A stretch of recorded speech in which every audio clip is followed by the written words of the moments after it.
जय Hind everyone, welcome you all to Defence Solar. आज के वीडियो में हम बात करेंगे the second episode of our series Paramvir Chakra stories. अगर आपने बाकी के एपिसोड नहीं देखे तो प्लेलिस्ट में जाकर जरूर देखें और चैनल भी सब्सक्राइब नहीं किया then subscribe to the Defence Solar. जैसा कि आपको पता है we are disclosing here the manning war stories of the Indian army. तो आज भी देखते हैं एक ऐसे अमर कहानी। So without wasting time let's begin.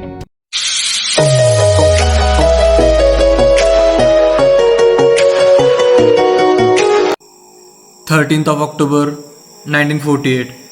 इस कहानी की शुरुआत होती है रीचमार गली, जम्मू कश्मीर।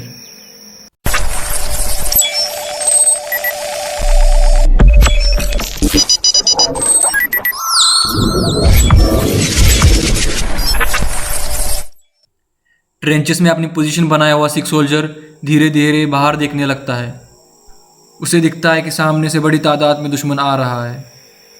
वो सिख सोल्जर चिंतित होकर अपने सेक्शन कमांडर से कहता है, साहब दुश्मन पास आ रहा है, हम 3 लोग हैं और आप एक 4। बोलो साहब अब हम क्या करें? वो सिख सोल्जर अपने सेक्शन कमांडर से पूछ रहा था। उसका सेक्शन कमांडर लांस नायक करम सिंह उसके बाजू में खड़ा था, शांत और मजबूत। लांस नायक करम सिंह एक हैंडसम सिख सोल्जर, 6 फीट लंबा, मूछें गर्व से ऊपर बनाई हुई और उसकी वो डार्क बियर्ड उसकी ओवरऑल पर्सनैलिटी और भी खूंखार बनाती थी। अपने हाथ में .303 राइफल लेकर करम सिंह मजबूत खड़ा था। उसका आर्मी यूनिफॉर्म खून से लगभग भीग चुका था क्योंकि इस समय से पहले दुश्मन के साथ उसकी काफ़ी बार मुठभेड़ हो चुकी थी और इस गन फाइट में करम सिंह को काफ़ी सारी इंजरीज आई थी। करम सिंह और उसके सोल्जर्स ने पाकिस्तान का पहला अटैक खदेड़ दिया था, लेकिन दुश्मन नई ऊर्जा से फिर वापस आ गया था। करम सिंह अपने सोल्जर को कोई आंसर नहीं देता, बल्कि और बेएकाग्रता से अपने आँखें छोटी कर देता है। वो देख रहा था कि दुश्मन उसकी पोस्ट की तरफ बढ़ रहा है। करम सिंह के सेक्शन में सिर्फ 4 लोग थे और ऊपर से मोर्टार की हेवी शेलिंग हो रही थी।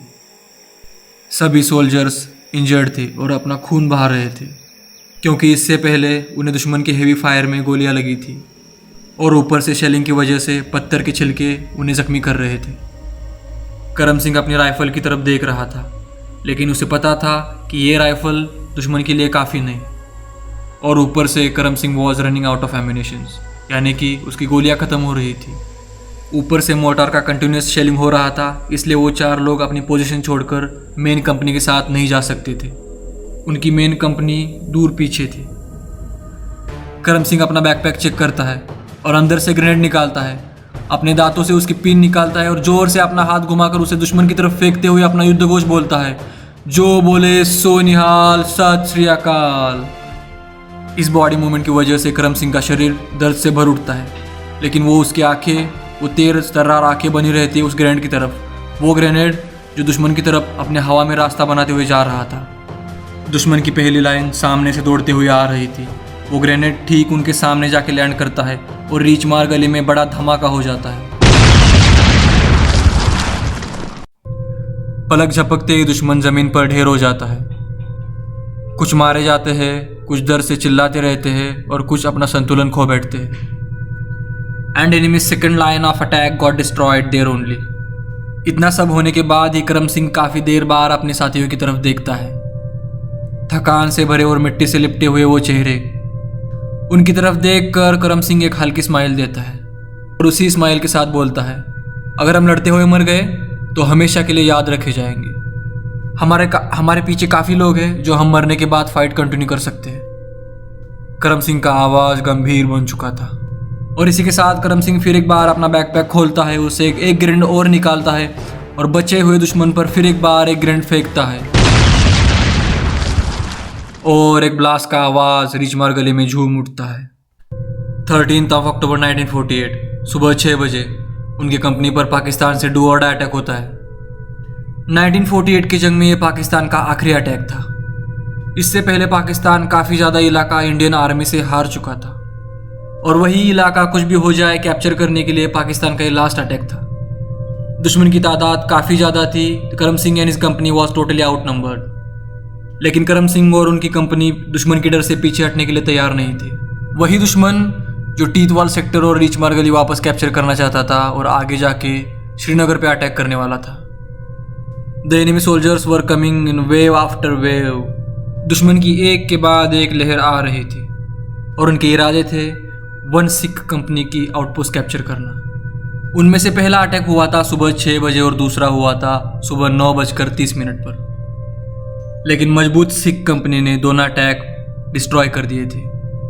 मानो कि सटीक जगह पर ग्रेनेड फेंक कर करम सिंह ने अकेले ही दुश्मन को तबाह कर दिया था। लेकिन दूसरा अटैक पीछे खदेड़ने के बाद करम सिंह को रियलाइज हो रहा था कि दे आर टोटली आउटनंबर्ड। दुश्मन भारी तादाद में आ रहा था, मानो कि एक इंडियन सोल्जर्स के पीछे 10 पाकिस्तानी सोल्जर्स, और ऊपर से इंडियन सोल्जर्स पहले से ही घायल थे। गोलियां खत्म हो रही थी और अगर पीछे जाके कोई मदद मांगे तो सामने से इंटेंस फायर आ रहा था। करम सिंह अगर पीछे जाने की सोचते तो अपने घायल साथियों की तरफ देखकर वो यही डटकर खड़े थे। अपनी सेफ्टी और इंजरी की परवाह करते बिना करम सिंह अपने घायल साथियों को बंकर्स में वापस लाने के लिए बाहर निकले। दुश्मन की फायर सामने से आ रही थी, लेकिन करम सिंह अपने काम में सफल हो गए। उन्होंने अपने दोनों साथियों को कंपनी के मेन बंकर्स में भेज दिया था। सुबह के 10 बज चुके थे। दुश्मन ने तीसरा अटैक लॉन्च किया था। अपनी इंजुरीज की परवाह न करते करम सिंह फ्रंट लाइन ट्रेंचेस से बाहर आए थे और एक एक करके एक से दूसरे बंकर में जा रहे थे। एनिमी की मोर्टार की वजह से एक एक बंकर्स उद्ध्वस्त हो रहा था, लेकिन करम सिंह अपने घायल साथियों को मोटिवेट करते हैं फाइट करने के लिए। एक एक बंकर्स में जाकर वो अपने घायल साथियों को मोटिवेट करते हैं कि fight like a proud Khalsa. Time था दोपहर के 1 बजे। पाकिस्तान का 5वां अटैक। अब तक हमने देखा कि रीचमार गली में पाकिस्तान एक के ऊपर एक अटैक लॉन्च कर रहा है। इसके अगले पार्ट में हम देखेंगे कि करम सिंह और उनके घायल साथी क्या दुश्मन से लड़ पाएंगे। जानिए part 2 of this story in next video. This is all about the second episode of this series. अगले एपिसोड के लिए बने रहे हमारे साथ। अगर आपने चैनल को सब्सक्राइब नहीं किया है तो subscribe to the Defence Solar. बाकी मिलते हैं अगले वीडियो में, तब तक के लिए जय हिंद।